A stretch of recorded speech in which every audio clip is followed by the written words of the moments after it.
Hello বন্ধুরা, welcome to my channel মেঘলা আকাশ। আজ আমি বানাবো লাউয়ের পকোড়া। এই লাউয়ের পকোড়াটা তাদের জন্য যারা নিরামিষ খাওয়া পছন্দ করে কিংবা যারা পুরোপুরি নিরামিষ, আবার যারা নিরামিষ খায় না তাদেরও জন্য। আশা করি এই ছোট্ট ভিডিওটি সবারই ভালো লাগবে। মুখরোচক একটি রেসিপি। এই লাউটা প্রথমে আমি ঘষে নিয়েছি ভালো করে। ঘষে নিয়ে আমি জলটা নিকড়ে নিয়েছি। তার আগে বলে দিই, লাউটা আমি প্রথমে ভালো করে পরিষ্কার করে ধুয়ে নিয়েছি। ধুয়ে নিয়ে ছাল ছাড়িয়ে ভালো করে ঘষে নিয়েছি। ঘষে নিয়ে একদম চিপে জল ঝরিয়ে নিয়েছি।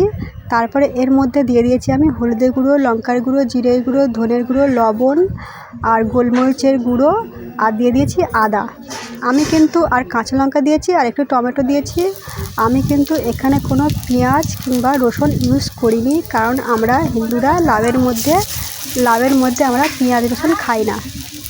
তো আমি ভালো করে মাখিয়ে নেব। তার আগে এর মধ্যে দিয়ে দিয়েছি অল্প করে ময়দা আর অল্প করে বেসন। খুব বেশি বেসন দেবো না, খুব বেশি ময়দাও দেবো না, অল্প সামান্য পরিমাণে বেসন আর ময়দা দিয়েছি। দিয়ে ভালো করে মেখে নিয়েছি। মেখে নিয়ে কড়ার মধ্যে সর্ষের তেল দিয়েছি। সর্ষের তেলটা গরম হয়ে যাওয়ার পরে গ্যাসটা আস্তে করে দিয়ে এই লাউয়ের পকোড়াগুলো আমি ভেজে নেবো। গ্যাস কিন্তু আমি জোরে দেবো না। গ্যাস জোরে দিলে কী হবে, লাউয়ের পকোড়ার ওপরের দিকটা ভাজা হয়ে যাবে কিন্তু ভেতরের দিকটা কাঁচা থাকবে। ওই কারণে আমি গ্যাসটা আস্তে করে দিয়েছি, যাতে ভেতরের দিক আর ভেতরে আর বাইরেও ভালো মতো তৈরি হয়ে যায়। তার জন্য আমি গ্যাসটা আস্তে করে দিয়ে লাউয়ের পকোড়াগুলো ভেজে নিচ্ছি।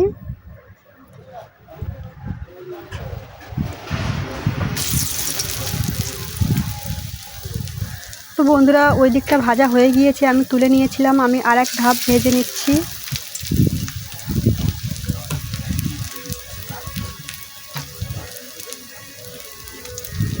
এর মধ্যে আপনারা ধনেপাতাও ইউজ করতে পারেন, তবে আমি এখানে ধনেপাতা ইউজ করিনি।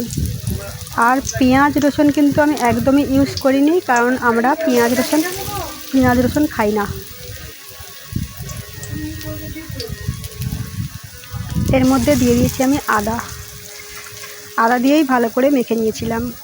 হ্যাঁ, এর মধ্যে আমি কিন্তু কোনো বেকিং সোডা কিংবা বেকিং পাউডার, আমি খাওয়ার সোডা ইউজ করিনি, কারণ বেকিং সোডা কিংবা খাওয়ার সোডা ইউজ করলে পকোড়াটা মুচমুচে হয় ঠিকই, কিন্তু খুব বেশি ভালো লাগে না। ওই কারণে আমি এখানে বেকিং সোডা আর বেকিং পাউডার এ সমস্ত কিছু আমি ইউজ করিনি। আমি মুচমুচে হওয়ার জন্য অল্প পরিমাণে ময়দা দিয়ে দিয়েছিলাম।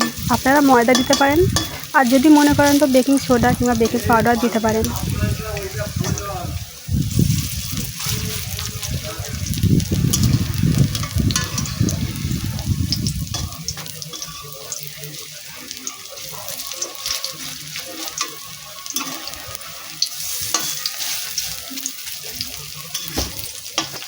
তো বন্ধুরা, এই সামান্য ছোট্ট সিম্পল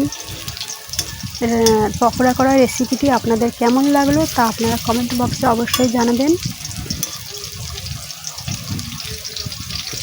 গোলমরিচের গুঁড়োটা কিন্তু আপনারা অতি অবশ্যই দেবেন, কারণ গোলমরিচের একটা আলাদা টেস্ট আছে। আর যদি না দিতে চান তো দিতে হবে না, তবে আমি এখানে গোলমরিচটা কিন্তু ইউজ করেছি। কাঠখোলায় ভেজে নিয়ে গুঁড়ো করে নিয়েছিলাম।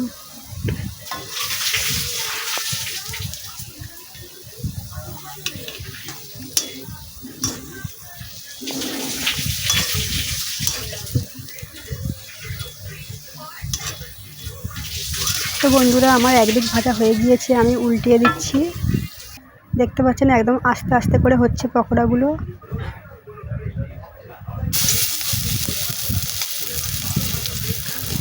আরও এই লাস্ট ভেজে নেব লাউয়ের পকোড়াগুলো। আপনারা যদি লাউ না ঘষে নেন, গ্রেটারে যদি ঘষে না নেন, তাহলে বটিতে ঝিরিঝিরি করে কেটে নিয়েও করতে পারেন।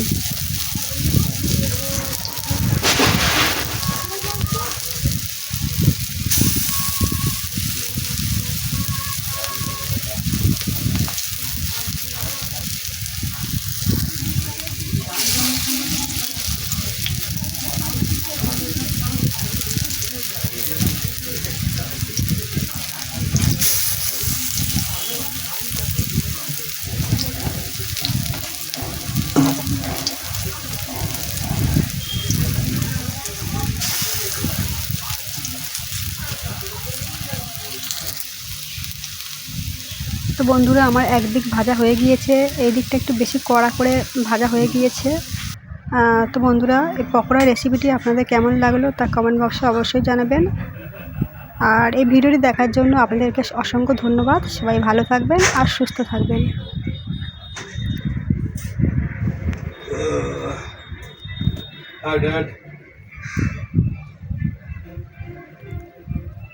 তো ভিডিওটা আমি এখানেই শেষ করছি।